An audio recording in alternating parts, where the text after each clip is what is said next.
You know I'm gonna get.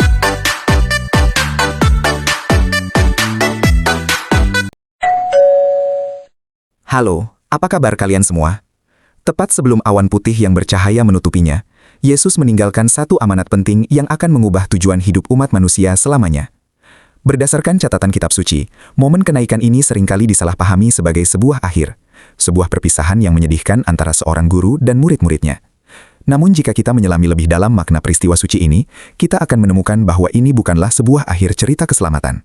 Sebaliknya, momen ini adalah titik awal yang luar biasa megah bagi sebuah babak baru dalam sejarah dunia. Di atas Bukit Zaitun yang tenang, langit tidak sekadar menyambut kembalinya Sang Juru Selamat, tetapi juga menyaksikan pelimpahan mandat rohani yang paling krusial bagi umat manusia. Silahkan like, komen, dan subscribe, agar saya lebih bersemangat membuat konten edukasi. Terima kasih. Menurut ajaran iman Kristiani, kata-kata terakhir yang diucapkannya sebelum terangkat ke surga, berisi sebuah perintah yang agung. Ia tidak sekadar memberikan pelipur lara, melainkan menyerahkan tongkat estafet kasih dan pelayanan kepada mereka yang ditinggalkannya di bumi. Pesan ini menegaskan bahwa setiap individu yang percaya, kini dipercaya untuk menjadi kaki dan tangannya di dunia. Kenaikannya mengosongkan kehadiran fisiknya, agar kehadiran rohnya dapat memenuhi setiap sudut bumi melalui umatnya. Pesan terakhir ini bukan sekadar anjuran, melainkan sebuah mandat rohani yang sangat berharga, yang menuntut kesediaan hati untuk melangkah keluar dari zona nyaman dan membagikan terang di tengah kegelapan. Bayangkan perasaan para murid pada saat itu. Berdasarkan catatan sejarah suci, mereka menatap ke langit dengan campuran rasa takjub dan kehilangan yang mendalam. Namun, perlahan-lahan, rasa kehilangan itu tergantikan oleh kesadaran yang sangat kuat akan tugas yang baru saja mereka terima. Mereka menyadari bahwa guru mereka tidak meninggalkan mereka dalam arti yang sesungguhnya. Sebaliknya, ia telah melipat gandakan kehadirannya melalui diri mereka sendiri. Disinilah letak transformasi yang paling indah. Orang-orang biasa yang tadinya penuh dengan ketakutan dan keraguan, kini diubah menjadi duta-duta kasih yang siap membawa pesan perdamaian ke seluruh penjuru dunia. Mereka menyadari bahwa tugas keselamatan kini sepenuhnya berada di pundak mereka. Konsep pelimpahan mandat ini mengajarkan sesuatu yang sangat relevan hingga hari ini. Menjadi perpanjangan kasih Tuhan di bumi, berarti kita dipanggil untuk melihat dunia melalui matanya, dan bertindak dengan hatinya yang penuh welas asih. Berdasarkan ajaran agama ini, ketika kita menolong mereka yang lemah, ketika kita menyuarakan keadilan bagi yang tertindas, atau sekadar memberikan penghiburan bagi mereka yang sedang berduka, kita sedang menjalankan perintah terakhir tersebut secara nyata.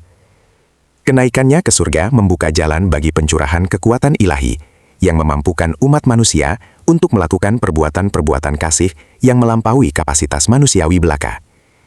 Kasih itu kini menjadi hidup dan bernapas melalui tindakan nyata kita sehari-hari. Pesan krusial ini sama sekali tidak terbatas pada satu wilayah geografis atau kelompok tertentu saja. Ini adalah sebuah panggilan mulia yang bersifat universal, menembus segala batas-batas letak geografis, sekat budaya, dan perbedaan bangsa. Sang Juru Selamat menginstruksikan para pengikutnya untuk pergi dan menjadikan semua bangsa muridnya, membawa pesan penebusan yang agung ke ujung-ujung bumi.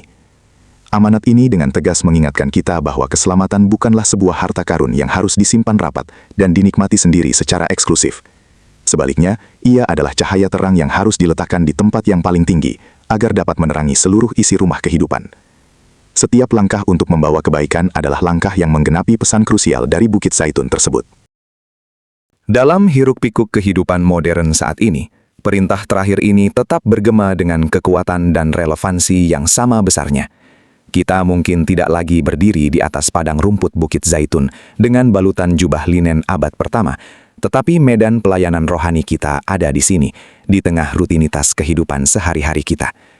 Di tempat kerja, di lembaga pendidikan, di dalam pelukan keluarga, dan di lingkungan masyarakat luas, kita selalu dihadapkan pada banyak kesempatan emas untuk menjadi saksi kasih-Nya yang sejati. Melalui kejujuran dalam bekerja, kesabaran dalam menghadapi setiap tantangan, dan empati tanpa pamrih terhadap sesama yang menderita, kita secara aktif melanjutkan karya penebusan. Menjalankan mandat rohani ini tidak selalu membutuhkan panggung yang besar.